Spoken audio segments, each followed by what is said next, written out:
દેવશયની એકાદશીનું મહત્ત્વ. એવી માન્યતા છે કે દેવશયની એકાદશીના દિવસથી ભગવાન શ્રી વિષ્ણુ આરામ માટે ક્ષીરસાગરમાં જતા રહે છે અને સમગ્ર 4 મહિના સુધી ત્યાં જ રહેશે. ભગવાન શ્રી હરિના શયનકાળના આ 4 મહિનાને ચાતુર્માસ તરીકે ઓળખવામાં આવે છે.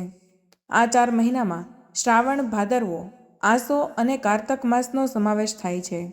ચાતુર્માસ શરૂ થતાની સાથે જ હિન્દુ ધર્મમાં માંગલિક કાર્યો વર્જિત માનવામાં આવે છે. દેવશયની એકાદશીનું વ્રત રાખવાથી અને ભગવાન વિષ્ણુની સાથે દેવી લક્ષ્મીની પૂજા કરવાથી જીવનમાં સુખ સમૃદ્ધિની પ્રાપ્તિ થાય છે.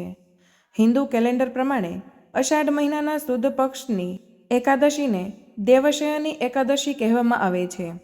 અષાઢ મહિનાની આ એકાદશી 17 જુલાઈ અને બુધવારના દિવસે છે. એકાદશી પર ભગવાન વિષ્ણુની સાથે દેવી લક્ષ્મીને પ્રસન્ન કરવા માટે કેટલાક ઉપાયો કરવા ખૂબ જ શુભ માનવામાં આવે છે. આ વખતે એકાદશી તિથિ પર બુધવારનો સંયોગ હોવાથી આ તિથિ ધન પ્રાપ્તિ માટેના ઉપાયો કરવા માટે વધુ શુભ માનવામાં આવે છે. તો ચાલો જાણીએ ઉપાયો વિશે. એ ઉપાયો વિશે જાણીએ તે પહેલાં આ વિડીયોને લાઈક કરજો, ચેનલને પણ જરૂરથી સબસ્ક્રાઈબ કરજો અને કમેન્ટ બોક્સમાં જય મા લક્ષ્મી અને જય વિષ્ણુ ભગવાન જરૂરથી લખી દેજો અને વિડીયોને છેલ્લે સુધી જોતા રહેજો. નંબર 1. તુલસીના મૂળનો ઉપાય. એકાદશીના દિવસે તુલસીના મૂળનો આ ઉપાય કરવો ખૂબ જ શુભ માનવામાં આવે છે. એકાદશીના દિવસે સવારે સ્નાન કર્યા પછી તુલસીના મૂળમાં જળ ચડાવો અને તુલસીના મૂળને દૂધ પણ ચડાવો અને સાંજે ઘીનો દીવો કરો. સાંજે તુલસી માતાની આરતી કરો. આ ઉપાય કરવાથી ધનની દેવી માતા લક્ષ્મી પ્રસન્ન થાય છે. નંબર 2. એકાદશીના દિવસે કરો આ વસ્તુઓનું દાન. દેવી લક્ષ્મીને પ્રસન્ન કરવા માટે એકાદશીના દિવસે અનાજનું દાન કરો. નોકરીમાં સફળતા મેળવવા માટે ગોળ અને ચણાનું દાન કરો. આ સિવાય કોઈ જરૂરિયાતમંદ વ્યક્તિને કપડાનું દાન કરો. આ દિવસે ગરીબ બ્રાહ્મણને પીળા રૂમાલનું દાન કરવું ખૂબ જ શુભ માનવામાં આવે છે. નંબર 3. 1 રૂપિયાનો સિક્કો અને તેનો ઉપાય.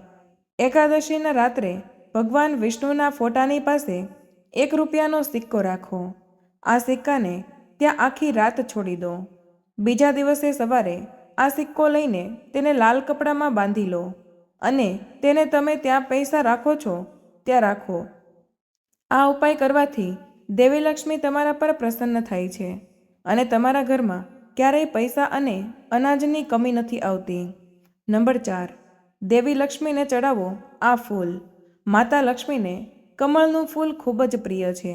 તેથી એકાદશીના દિવસે મહાલક્ષ્મીને કમળનું ફૂલ અર્પિત કરતી વખતે ઓમ નારાયણાય નમઃ મંત્રનો જાપ કરો. આવું કરવાથી ઘરમાં ક્યારેય ધનની કમી નથી આવતી. નંબર 5. વાસ્તુ દોષ દૂર કરવા માટે કરો આ ઉપાય. એકાદશીના દિવસે સાંજે ભગવાન વિષ્ણુને તુલસીના પાનની માળા અર્પણ કરો. તેના પછી બીજા દિવસે સવારે મુખ્ય દરવાજા પર આ માળાને લટકાવી દો. આમ કરવાથી તમારા ઘરમાંથી તમામ પ્રકારના વાસ્તુ દોષ દૂર થાય છે. આ ઉપાય કરવાથી દેવી લક્ષ્મી તમારા ઘરમાં વાસ કરે છે. નંબર 6. સુખ સમૃદ્ધિ માટે આ ઉપાય કરો. જો તમે ઘરમાં સુખ સમૃદ્ધિ ઈચ્છતા હોવ તો એકાદશીના દિવસે દક્ષિણવર્તી શંખ સાથે ભગવાન વિષ્ણુનો જલાભિષેક કરો. આનાથી દેવી લક્ષ્મીની સાથે ભગવાન વિષ્ણુના આશીર્વાદ પણ આવશે અને તમારા ઘરમાં સુખ અને સમૃદ્ધિ આવશે. નંબર 7. આ વસ્તુનો ભોગ લગાવો. એકાદશીના દિવસે ભગવાન વિષ્ણુને શ્રીફળ કે પીળા રંગની મીઠાઈઓ ચડાવો. તેની સાથે માતા લક્ષ્મીને દૂધની ખીર અથવા તો સફેદ રંગની મીઠાઈઓ ચડાવો. નંબર 8. તમારી પસંદગીના લગ્ન માટે જો તમને તમારા ઈચ્છિત લગ્નમાં અડચણો આવી રહી હોય તો એકાદશીના દિવસે સ્નાન કરીને ભગવાન વિષ્ણુને પ્રણામ કરો અને આસન પાથરીને તેના પર બેસી જાઓ. ત્યારબાદ ભગવાન વિષ્ણુના મંત્ર ઓમ નમો ભગવતે નારાયણનો જાપ કરો. આ મંત્રનો 11 વાર જાપ કરો. નંબર 9. પીળી વસ્તુઓનું દાન કરો. એકાદશીના દિવસે પીળી વસ્તુઓનું દાન કરો અને જરૂરિયાતમંદ અને ગરીબોને ભોજન કરાવો. આમ કરવાથી વ્યક્તિ પીડા અને કષ્ટમાંથી મુક્તિ મેળવી શકે છે. નંબર 10, આ મંત્રનો જાપ કરો. એકાદશીના દિવસે ભગવાન વિષ્ણુની પૂજા કરવાની સાથે જ ઓમ વિષ્ણુવે નમઃ મંત્રનો જાપ કરો. તેનાથી જીવનના દરેક સંકટો દૂર થઈ શકે છે.